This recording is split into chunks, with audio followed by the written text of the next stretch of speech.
All right, so in this lecture here, excuse me, all I'm really doing is I'm just going to go through some EKGs with you, and you can sort of get an idea of how I look at an EKG.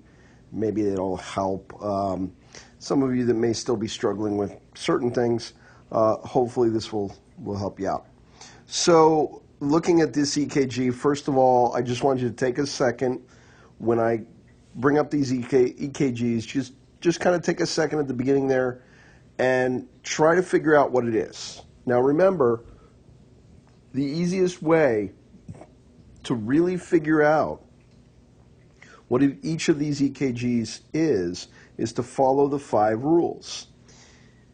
I know a lot of you are trying not to do that, right? You're trying to kind of just look at it and tell what it is. But remember, following the 5 rules can really super help you out. Okay, so let's look at let's kind of break this one down. So we notice that the first thing we want to ask ourselves is it regular or irregular? Well, it's pretty darn regular. So we got and we want to know a rate. So we got 1, 2, 3, 4, 5, 6, 7, 8, so a rate of about 80. We can always double check that if we want to by using the box counting method. And so what we would say is, if I start at this one, this would be 300, 150, 100, and then what's this one right here? 75. So it's actually right around that 75, maybe a little higher than 75 area. So yeah, that count seems to be about right. So we've got that the rate is good, no problem there. We're in that nice 60 to 100 range. Then we look at our QRS. Our QRS is narrow. Our QRS is narrow, which means that the QRS is between, generally most of the time what you'll see is 0.08 seconds, which means 2 really itty bitty tiny small boxes, and 0.12 seconds. Generally what I say is it's got to be less than 0.12 seconds. It's got to be less than 3 boxes. If it's less than 0.08, I don't actually think that that's a QRS. That's probably a pacer spike, because it does take at least a little bit of time to depolarize the myocardium. So, all right. So we got that. It's narrow. We know that there is a P wave, and we can measure a PR interval.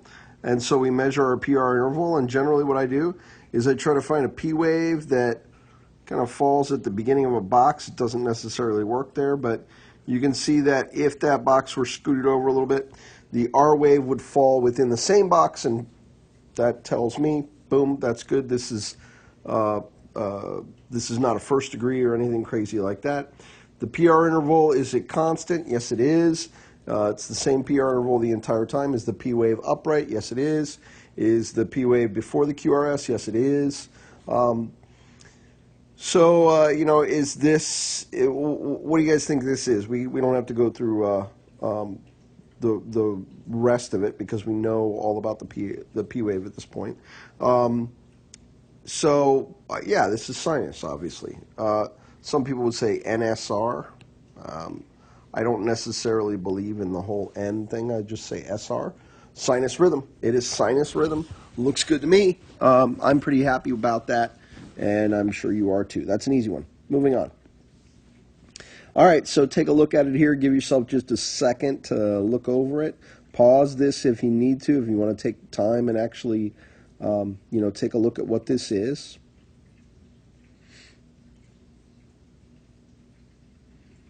All right, so let's kind of go through this one. So first things first, you can tell that there seems to be, you know, pretty normal PQRSs, PQRSs, PQRS, PQRS, PQRS, but then something's out of whack here. Something is wrong, and obviously you can tell it's not the one that or it's probably the one that I did not circle. So what we expect is, here's our QRS, QRS, so the next QRS should probably fall right about there. Whoops, it doesn't. So this guy is early, so it's premature. So now you have to ask yourself, is it a JC or a VC or an AC? What is it? Well, it's a PAC because you can see right here we've got a P wave. So, oh, that's my cat. Get out of here, cat. So, yeah, you can see right there there's a nice P wave.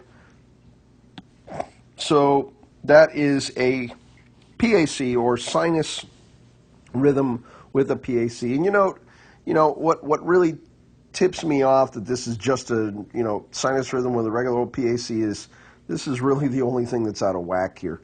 If you look at all of the rest of this, all of the rest of this looks perfectly normal. No big issues there.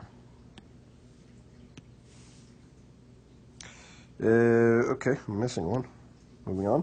All right, so there we go. We got we found one. Yay! So what do we got here? Take a second and take a look at it.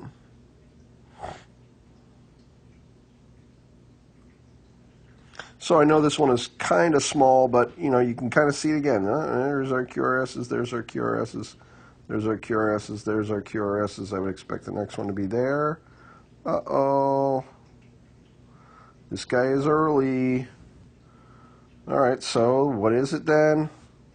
Well, this is easy. Either there's no P wave, or that could be the P wave right there. You see it. That could be the P wave. Either way, it doesn't matter. It's upside down, so therefore it is a PJC. So either there's no P wave there, or that P wave happens to be upside down. So this is sinus rhythm with a PJC. Sinus rhythm with a PJC. Easy stuff, easy stuff. Oh my God, what is that? Oh, it's ugly. Oh my gosh. What is it? Take a second to look at it.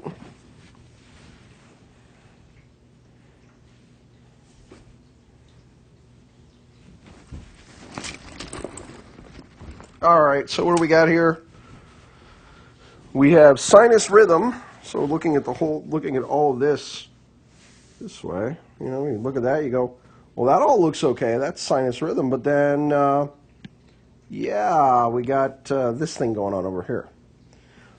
So obviously you can tell these are wide. So remember, V wide, V ventricular. So here's where I would measure. I would measure from, oops, I'm moving it. I didn't mean to do that. I would measure from there to the J point, I would say is right there. So yeah, that's a pretty wide QRS complex. Same here. So the J point's probably there.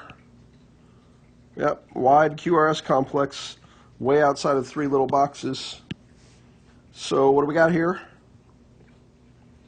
Right, this is sinus rhythm with PVCs, but what about these PVCs is interesting. Yeah, so we got multifocal.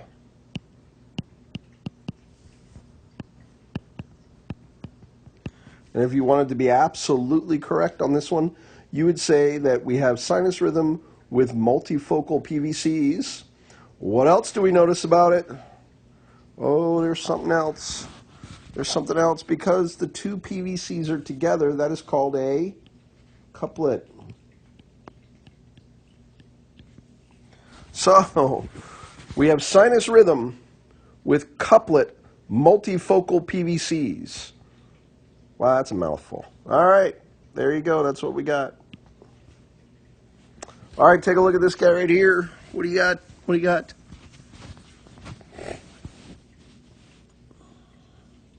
These all look pretty normal, don't they? You look at all of those, they all look pretty normal. That looks normal, right? What are these? Are they atrial or ventricular? Because, that one you got to look at for a second there, don't you? No, you don't got to look at it for a second. Look, there's the start. There's the J point.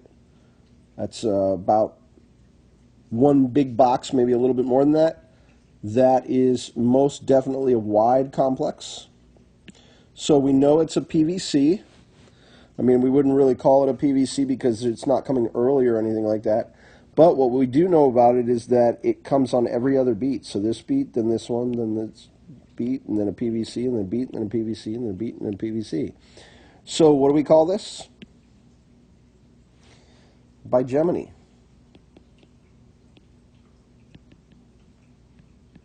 What if the PVC came every third beat? We would call it trigeminy. And quadrigeminy, there's no quintageminy, so you don't need to worry about that. But bigeminy, trigeminy, and quadrigeminy, exactly. So bigeminy, trigeminy, quadrigeminy, no quintageminy, you don't have to worry about that. All right, so this is, you could say sinus rhythm with bigeminal PVCs. That's unnecessary, though, because truth is I really can't tell if this is an absolute sinus rhythm. I mean, yeah, those are sinus complexes. I don't think there's any doubt about that. But the rhythm itself, I can't really call it sinus rhythm because it's really bigeminy or a bigeminal rhythm. Now, the question that I have for you is, what is the rate? Count the rate. Tell me what the rate is.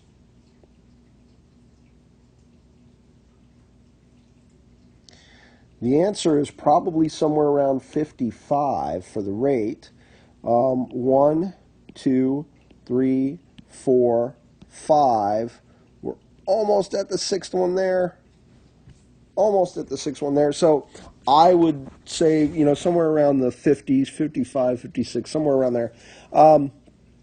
So why not 1, 2, 3, 4, 5, 6, 7, 8, 9, 10? Hey, there you go. He's 100. Yay. Why not 100?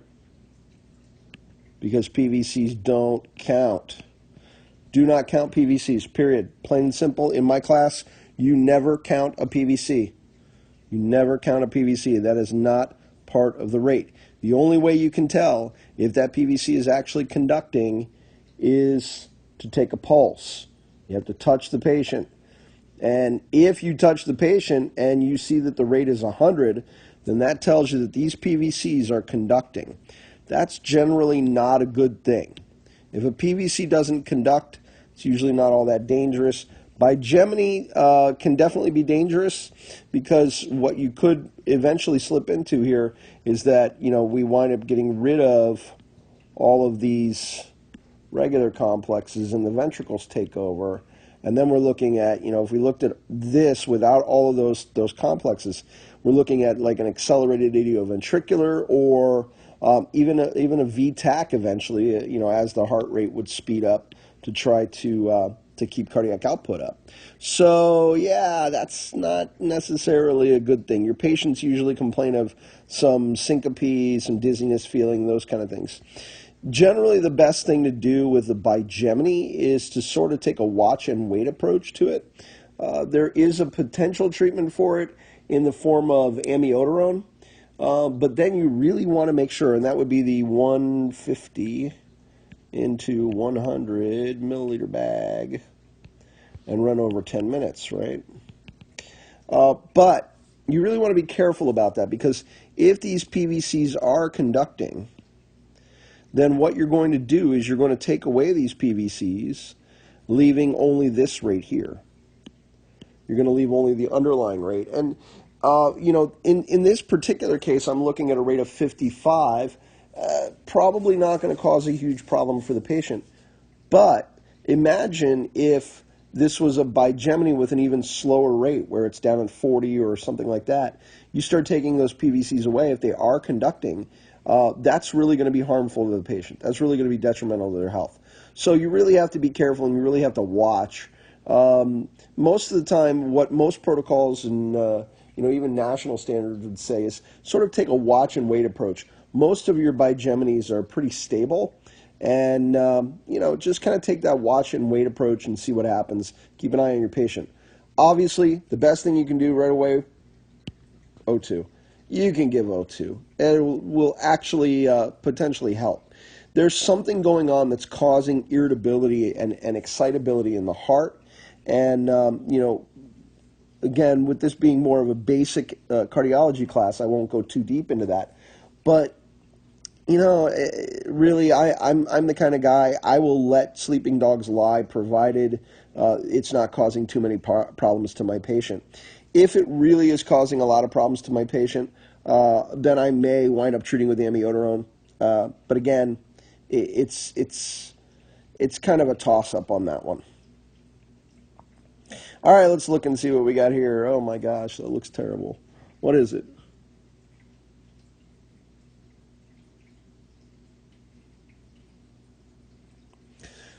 So the first thing I notice is I have P waves. They are there. I got to hunt for them and find them, but the P waves are there. And I mean, I know sometimes, I'm like, oh, it's a P wave, look at that. But yeah, the P waves are there. They're a little hard to find, but what I have is I have P waves with pretty wide complexes, really weird wide complexes here. This doesn't look right. P wave plus wide complex tells budding paramedic to immediately suspect some form of a bundle branch block, right? Some form of a bundle branch block. And that's probably what we've got going on here. Actually, it's exactly what we've got going on here because I chose the EKG. So, wide complex, there are P waves present. Again, just look for P waves in any lead, and if you find P waves and you've got a wide complex, chances are you're looking at a bundle branch block. So the question becomes, what kind of a bundle branch block am I looking at? Well, let's go to V1 first, and we could be looking at the J point up here, and we're going backwards from the J point, and we notice that our deflection is down. Well, with our turn signals, we turn our turn signal left is down, so that means this is a left bundle branch block, or that's what we suspect.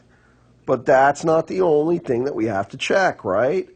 Remember, we do have to check that V1. That's the first place we go, and that'll give us the clue that we're probably looking at a left bundle branch block. But we want to confirm it, and so what we want to look for is large R waves in the lateral leads, especially in V6 and lead 1. Now, I wouldn't call those large, but it's all R wave, right? I mean, it's pretty much all R wave. There's really no S waves there, and there can't be an S wave. There's no S waves there, okay? So the other thing, I mean, is look into some of your other lateral leads. You might want to look, V5 doesn't really show, but definitely V6. A V6, I think, is the real teller here, and V1 with it being all R wave. That's why I tell you to look in lead V6 or lead 1 and V6. Because if you look at AVL, doesn't tell me really much of anything. Actually, it looks like it's mostly Q wave there. And then you look at V5, well, shit, that doesn't tell me much either. I mean, it tells me some stuff, but it doesn't tell me as much as I want to know. And what I've got is large R waves in V6, R waves in V1, or lead 1, with all of the other clues that I found that leads me to believe this is in fact a left bundle branch block. All right, what do we got here? Take a second, take a look at it, see what you think.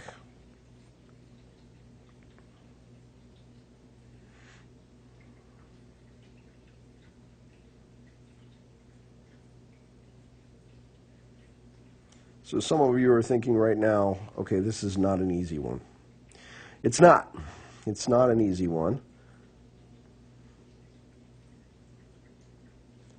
So here's the thing. This is kind of a tough one, and I might want to look at a regular just lead 2 look. However, from this, I can pretty much give this one a good call. And my call on this is that this is a 3rd degree. Okay? 3rd degree heart block. This is a complete heart block. And the reason that I say that, this is a 3rd degree, is if you march out your P waves, they actually do march out really nice. Okay? And you get to say, well, it falls right there, and then I'm saying that's a P wave on the T wave right there. See that little P wave? And then the P wave here, and then a P wave here, and there's a P wave in there somewhere. P wave over here, P wave over here. Okay? And remember, some of you are like, well, wait a minute, that P wave is upside down. Yeah, that's because it's AVR. AVR. P waves can be upside down in AVR. V1, P waves can be upside down in V1, especially when we're talking about a left, well, not so much being that it's a left bundle branch block, but we can have some upside down P waves in V1. It's a little odd, but we can have upside down P waves in V1. But if you look around at, say, I don't know, lead 2, there's a upright P wave, upright P wave, upright P wave, exactly where we would expect our upright P waves to be. In AVR, we expect them to be upside down, so that's kind of normal. So be careful with that. Make sure that you know which lead you're looking at. So why do I say this is a third degree besides just the fact that those P waves march out? Well, if you look at the QRS complexes, they also march out. Okay? The QRS complexes also march out. And then what really tells me is that the PR interval is variable. So look at the PR interval there versus the PR interval here. You see the difference? Let me get the drawings out of the way. Okay, so PR interval here versus PR interval over here. All right, you can see this PR interval is shorter. And then even over here, you look over here, this is a pretty long PR interval. So that tells me it's not a second degree type 2. Can't be a second degree type 2 because the PRI is variable. It varies. Now, some people would say, well, could it be a second degree type 2 with a 3-to-1 conduction? 1, 2, 3 to 1 conduction. No, again, the PR interval is variable. And the thing I think that gives it away, that really gives it away, look at this heart rate, guys. Look at that heart rate, 27. Woo! That tells me that's pretty much ventricles doing the work there. So that's relatively common in your third degree heart blocks, that your patient is pretty darn bradycardic. And this guy is pretty darn bradycardic. 20 to 40 on your ventricular rate, right? So he's on that lower end of that 20 to 40. So this is a third degree complete heart block. Third degree heart block or complete heart block. Oh, what the hell is that? That looks weird. What's wrong with that? Take a second, take a look at it. Tell me what you think.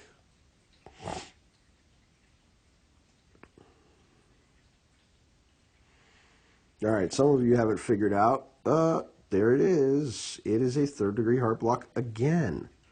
Look at your P waves. They march out real nice, right? There's probably a P wave hidden somewhere in here, and then over here, and then over here, right? So your P waves march out real nice. Your R wave, your QRSs, look at that. Boom, they march out very nice. And then your PR interval is variable. Look at how big that PR interval is, and then this one, and then this one.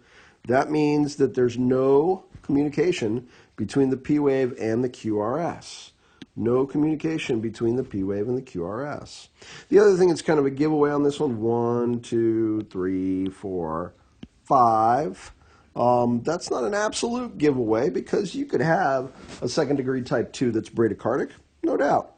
But what really is the giveaway here, you can't call it a second degree type 2 because the PR interval is variable. This PR interval is different than that one, is different than that one.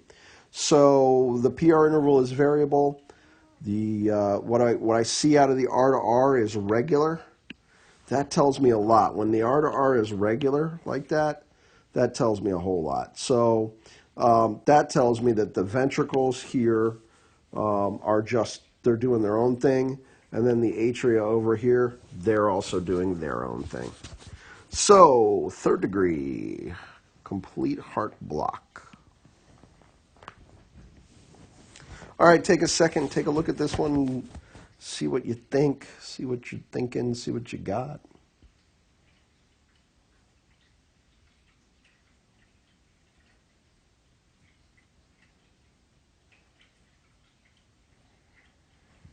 All right, well, did anybody call this one? Maybe you got it, maybe you didn't, not sure. So you're looking at this and you think to yourself, all right, well, let me see, I got P waves, right? There's my P waves, looking good there. My QRS complex is okay. But look at this, jeez, look at the size of these QRSs out here. They're huge, especially V4 and V5. And then I noticed this other weird thing going on here where instead of my QRS just coming to the line or my R wave coming to the line and just going straight up like I normally expect it to,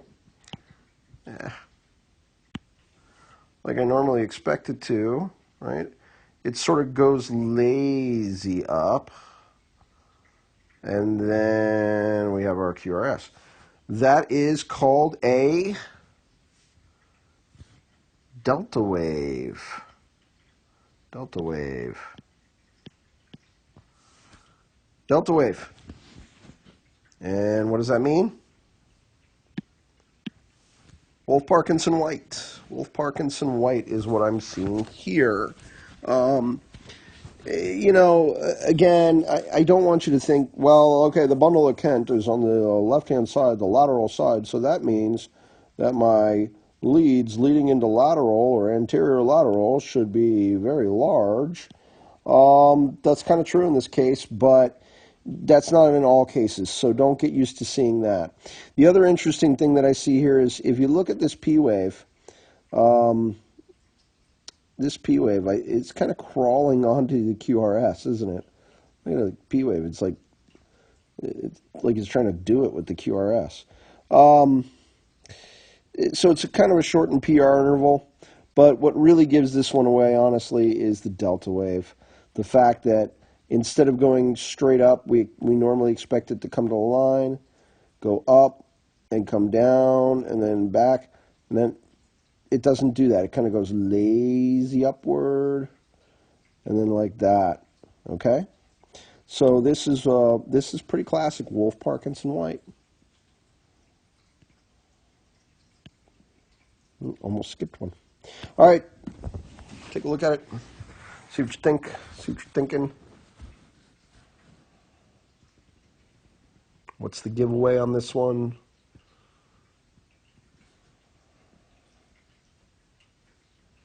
I'll give you a hint.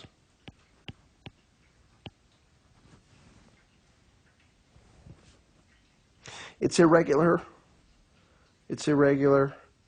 Is there any real discernible P wave in these baselines anywhere? Nope. There's no real discernible P wave anywhere in the baseline, but there's probably lots and lots and lots and lots and lots of P waves because the atria is fibrillating, so this is AFib. If you were to say it's controlled AFib, yeah, I would agree. 1, 2, 3, 4, 5, 6, 7. It is definitely controlled AFib. This is probably what my dad's EKG looks like. Okay, this is Pinellas County sinus rhythm. This is what I would expect out of a lot of my elderly patients, especially those that have had some, maybe a little bit of heart history, nothing big, but just a little bit of heart history. It's relatively common in my congestive heart failure patients. So now I want to ask about treatment, though. For this particular one, the rate is 70, so what's the treatment? Yeah, nothing. Nothing. There's nothing you need to do for this, right? The rate is 70. Everything is probably normal here. We'd have to, get more information on the patient and everything. But just given this EKG in and of itself, the rate is 70. There's really not much I need to do to this, okay? Not much I need to do. Now let's change that, though. Let's say the rate was 164. Well, that changes things a little bit, doesn't it? Now it's called uncontrolled AFib or AFib with RVR, okay? In that particular case, then I need to ask myself another question. And the question, and actually probably ask the patient, how long has this been going on for? How long has this been going on for? And he says, a day. A day. Not the 48 hours. Just a day. It's only been going on for about a day. Is it okay then to maybe go in and slow that down? Yeah, that's probably all right. Okay, and that's not a normal, let's say this is a 38-year-old male, okay? And it's not normal for him to have AFib. And now he has AFib and he has RVR going along with it. And, this is somebody we would want to slow down. So you have a couple of choices, right? I mean, if he's stable, you want to use what? Drugs. You want to go to medications. And your best bet here, remember, for your stable tachyes that are irregular, your best bet is diltiazem. Diltiazem is generally your best bet there. Okay? What if I had a patient who was unstable?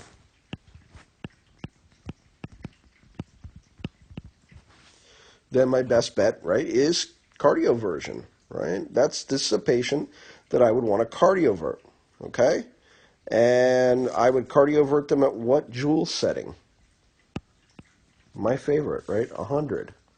You could cardiovert them at 120. As a matter of fact, American Heart Association says that your unstable, irregular tachyes generally respond better to a little bit higher shock. So they usually recommend 120 joules versus 100 joules.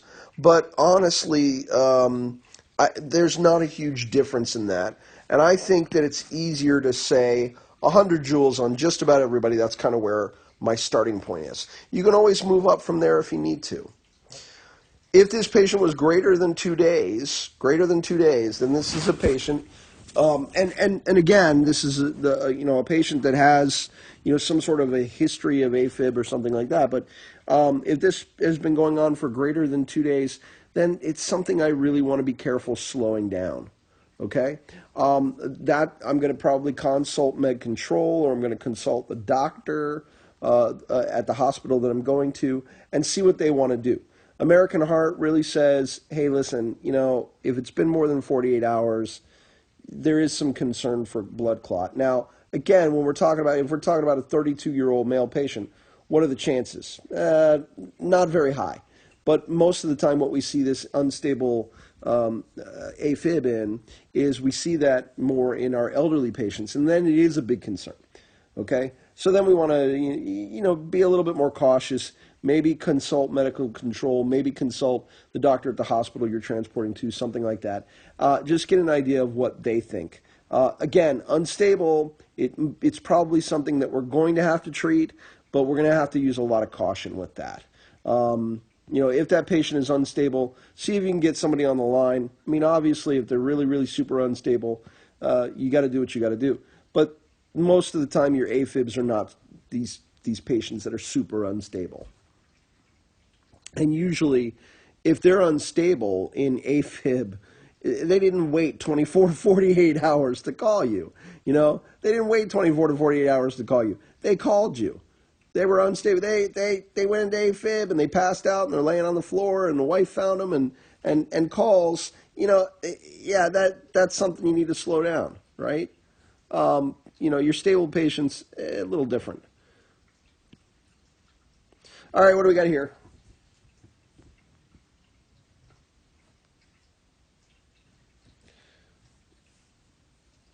I think this is actually really an easy one. This is a pretty obvious SVT.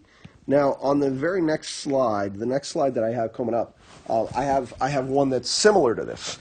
And we want to be careful. Remember, I said in the beginning, yeah, anything over 150 you can call SVT for now. But that's going to change as time goes on. Well, yeah, it has to. It has to, because now you understand EKGs a little bit better. And you have to understand that, yes, this one is an SVT, there's no doubt. Do you really see any good discernible P waves? No, there's really no good discernible P waves. That's kind of the hallmark of a really, really tacking out SVT. The reason that you don't see those P waves is probably because the T wave and the P wave are so close together that they're actually joined. But you can see your rate here. If I start with this one right here, this would be 300, right? So it's actually just under 300. We're looking at maybe 260, 270, okay? So very regular, and that's good. So if my patient is stable, then my best bet, obviously we try our vagal maneuvers first, But medications-wise, we look at adenosine. Adenosine, 6 milligrams, and we can repeat a 12 milligram dose. Okay? If my patient is unstable, it's cardioversion, 100 joules. Cardioversion, 100 joules. Okay? Now, what I want to show you on this next slide is, look at this one. All right. So this says down here, right there, it gives it to you, it says sinus tachycardia. Okay, but some joker comes along and starts counting it and says, well, wait a minute, Bill. Look at that right there. Okay, that's 300, that's 150. So that would be normally on that line, that'd be over there. That's 150, Bill. That's 150. 150, Bill. All right, there's 300 there, so 150, Bill. That's all 150, and that means it's SVT. SVT. So this thing has got to be wrong. No, it's not wrong. It's not wrong. Get that shit off of here. That's not wrong. That's sinus tachycardia. Why? Why is it sinus tachycardia? What tells me this is sinus tach and not SVT? Oh, I don't know. This big guy right here. What's that? What is that called? I don't know. What is it again? P waves. There are P waves. There are P waves. If you are going to cardiovert this patient, you are doing it wrong. Please don't cardiovert this patient. This is probably, me after running up the stairs or something like that. Well, okay, I'm not that out of shape, but, this is me after running a half marathon. Okay, I'm going to be in pretty nasty sinus tach, and I'll be cool, pale, and diaphoretic. I just got done running a half marathon. I'm cool, I'm pale, I'm diaphoretic, I'm dizzy. And you're like, let's shock him. No, don't shock me, please. That's not nice. I'm just in regular old sinus tach, so what should you do for me? Well, you should figure out why I'm in sinus tach and try to treat that. Maybe I'm dehydrated. Maybe I just ran a marathon and I need to rest. Okay, or a half marathon and I need to rest. All right? Maybe I don't know, maybe I have heat exhaustion, or I'm starting into heat stroke, or maybe I have hypothermia or something like that. Early onset, early hypothermia, not late hypothermia, but maybe there are some reasons as to why I'm in sinus tach. Please don't shock me. Not nice. All right, that's it. That's all I've got for review of some EKGs. I hope this was useful.